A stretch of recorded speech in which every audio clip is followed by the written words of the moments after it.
Салам урматтуу достор, мен бүгүн сиздердин алдыңыздарга жаңы долбоорду алып чыгайын деп турамын.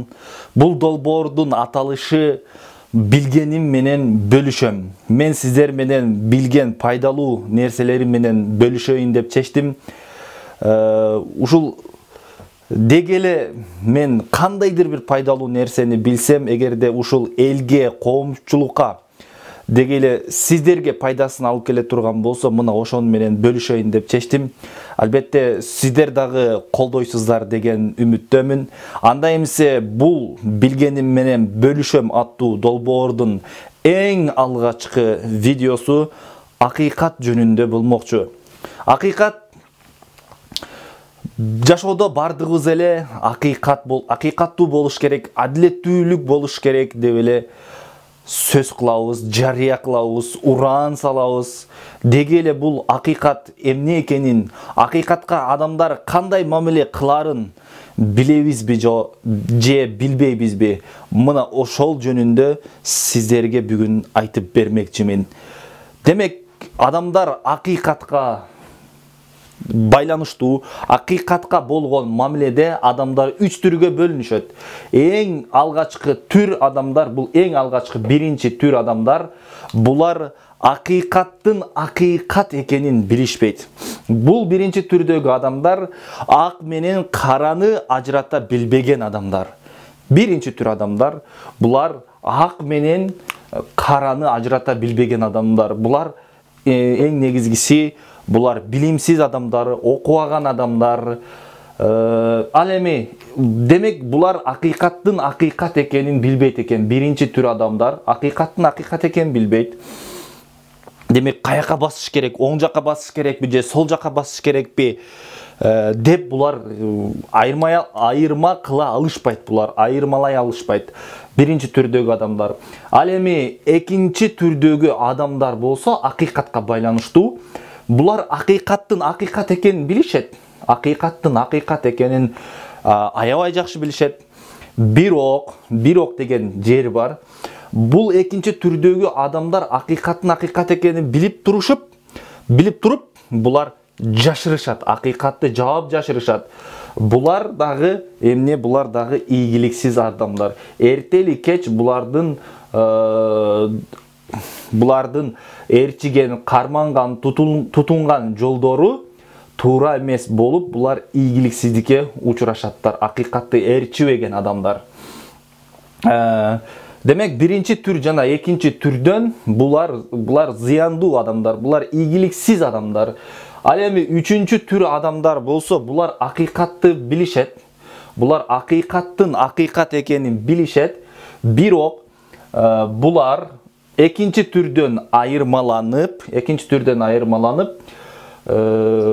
булар акыйкатты билишет жана ошол эле мезгилде акыйкаттын айтканын кылышат, акыйкатты ээрчишет. Мына чын-чынына келгенде, мына ушул үчүнчү түрдөгү адамдар, булар ийгиликке жетүүчүлөр. Негизинде чын-чынына келгенде бул үчүнчү түрдөгү адамдар аябай аз. Бирок ийгиликти колго киритүүчү адамдар, булар үчүнчү түрдөгү адамдар. Мисал үчүн, сиздин ийгилигиңиз А чекитинен Б чекитине боло турган болсо, балким булар башында акыйкатты ээрчиген адамдар, булар башында кыйналышы мүмкүн. Буларга кыйындык болот, тоскоолдук болот, булар кыйналышат. Балким дагы бир турмуштун миңдеген өйдө төмөн жолдорунан өтүшөт, кыйналышат. Бирок эң этегине келгенде, булар жеңүүчү болуп чыга келишет. Ал эми экинчи түрдөгү адамдар болсо, экинчи түрдөгү адамдар акыйкатты билип туруп жашырышкан жана акыйкатты ээрчибеген адамдар, булардыкы тескерисинче болот. Башында булардыкы ийгиликтүү болот, жыргатып аткандай сезилет, өтө акчалуу болгондой сезилет, бардыгы сонундай болуп көрүнөт. Бирок тескерисинче булардын жашоосу этегине келгенде Булардын жашоосу этегине келгенде булардыкы жашоосу хаоска айланат. Анткени булар ийгиликке жете алышпайт. Булар тескерисинче бүт бардыгынан айрылып калышат. Эсиңизде болсун, айрылып калышат. Ал эми биринчи түрдөгү адамдар болсо, булар башында дагы зыянкеч, этегинде дагы зыянкеч. Демек, сиз натыйжа чыгарып көрсөңүз болот экен. Ушул жерден тыянак чыгарып көрсөңүз болот экен. Сиз кайсы жолду ээрчийсиз? Ийгилик жолунда канчанчы түрдөгү адамдардан болууну каалайсыз? Канчанчы түрдөгү адамдардын катарын толуктоону каалайсыз? Аны өзүңүз чечип аласыз. Демек, үчүнчү түрдөгү адамдар биздин бүгүнкү күндө жашообузда дагы бар. Алар кыйналып жүрүшөт.